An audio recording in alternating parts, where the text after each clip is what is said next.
I refused to let my girlfriend move in after she lost her apartment. Now, she says I abandoned her and lied. I, 28M, have been dating my girlfriend, 27F, for a little over 2 years now. Things have been good overall. We've had our ups and downs like any couple, but for the most part, it's been steady, supportive, and loving. We do not live together. I own my house. It was inherited from my grandparents a few years ago, and it's completely paid off. She had been renting an apartment about 20 minutes away. About a month ago, everything changed. Her rental situation blew up. Rent hikes in our area have been brutal lately, and her landlord raised the rent significantly. She couldn't afford it on her own, and on top of that, her roommate situation got really toxic. Think unpaid rent, parties at 3 a.m., mystery strangers crashing on the couch. It all came to a head, and she had to leave on short notice. She immediately asked if she could move in with me, just for a while, until she figures something out. Here's the thing, I like living alone. A lot. I'm kind of a weird guy about my space. I always assumed I would only live with someone if I was married, or at least engaged. Even then, it would have to be intentional, not just because life forced our hand. I need my home to feel safe and peaceful. It's a huge deal for me mentally and emotionally. Plus, if I'm being honest, even after 2 years, I didn't feel like we were at the move-in together point yet. We hadn't had serious talks about the future, finances, or long-term plans. Things were comfortable, sure, but living together? That's a big step. So, I told her no, gently. I explained it wasn't because I didn't love her, but because I wasn't ready. I offered to help her find a short-term rental, or even cover a few weeks of an Airbnb while she got sorted. I really tried to show her I cared. I just couldn't sacrifice my boundary. She did not take it well. She blew up at me, said I was abandoning her when she needed me most, accused me of choosing my stupid house over our relationship.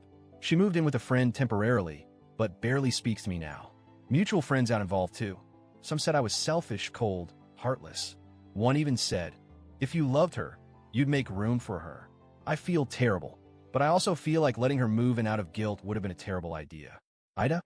Update 1. First, I wasn't expecting this many responses.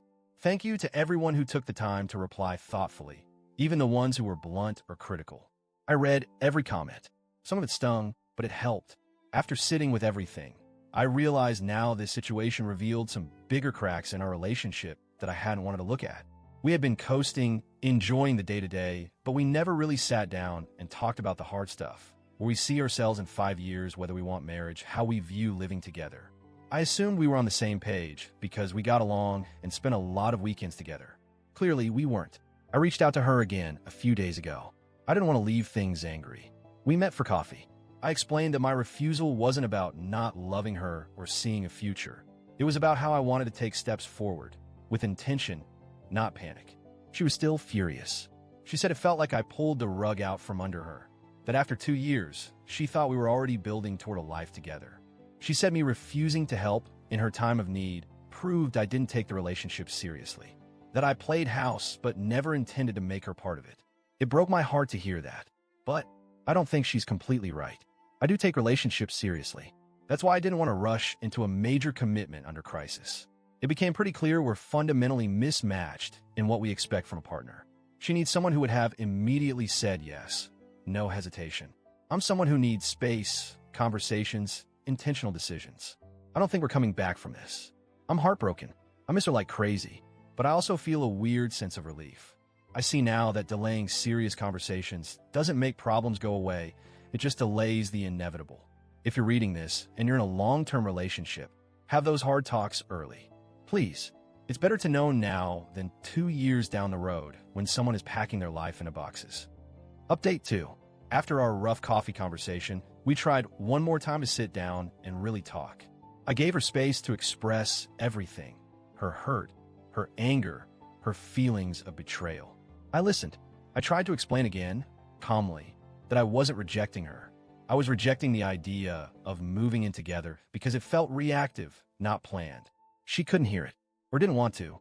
She told me I never planned to make room for her in my life, that my actions prove she was just a guest and not a real part of my future. She said she felt stupid for thinking otherwise. At that point, it felt like no amount of explaining would fix it. The trust was gone. The vision of the relationship, what it could have been, had cracked in half. Before we parted ways, I told her I didn't want to leave her stuck financially. Even though we were breaking up, I offered her enough money for a security deposit and first month's rent somewhere new. I said it wasn't charity. It was because I still cared, even if we weren't together. She accepted the money. I thought we were ending things amicably. I was wrong. Mutual friends started reaching out, asking what happened. Some were really accusatory. Why did you kick her out? I thought you two were moving in together. How could you abandon her when she was homeless? Turns out, she had been telling people a very different version of events. That we had plans to move in together. We didn't. That I kicked her out. She never lived with me. That I led her on for 2 years with promises I never intended to keep. It hurt. Bad. I didn't lie to her. I never made promises about living together. I thought we had an unspoken understanding that we were happy where we were, but apparently, she had built a whole future in her mind that I never knew about. I don't regret protecting my space. I don't regret setting a boundary, but I do regret not having deeper, harder conversations earlier. Maybe it would have saved us both a lot of pain. Final update. Some people in the comments, and even some real-life friends, asked, why were you so hesitant about moving in together after 2 years? Isn't that normal? I didn't answer before because it's personal. But after all this, I realize it matters to the story. The truth is, I have baggage. In my early 20s, I was in a relationship where we rushed into living together. At first, it was amazing, fun, exciting domestic bliss. But slowly it turned toxic, controlling, manipulative, emotionally draining. I lost myself trying to make it work. I stayed way longer than I should have because leaving felt like failing. When I finally got out, I promised myself 2 things. 1, I would never live with someone again unless I felt completely, deeply safe and aligned. 2, I would never let guilt or pressure push me into a living situation I wasn't sure about. That's why I was hesitant. Not because I didn't love her. Not because I didn't see a future. Because I needed to be absolutely certain, and I wasn't. Especially not under crisis conditions. I never told my, now ex-girlfriend about my past. I didn't want to burden her or project my trauma onto our relationship. I wanted our connection to be clean, not overshadowed by old ghosts. In hindsight, maybe I should have been more open about it.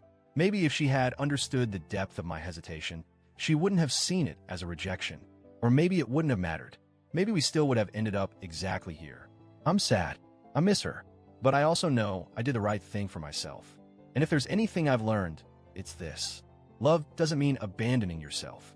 Love doesn't mean sacrificing your peace to prove a point. And real partnership means building together intentionally, not just reacting to emergencies. If you're someone who has a hard boundary around your home, your peace, your space, you're not selfish. You're self-aware. You're protecting the foundation. You need to build something lasting and real.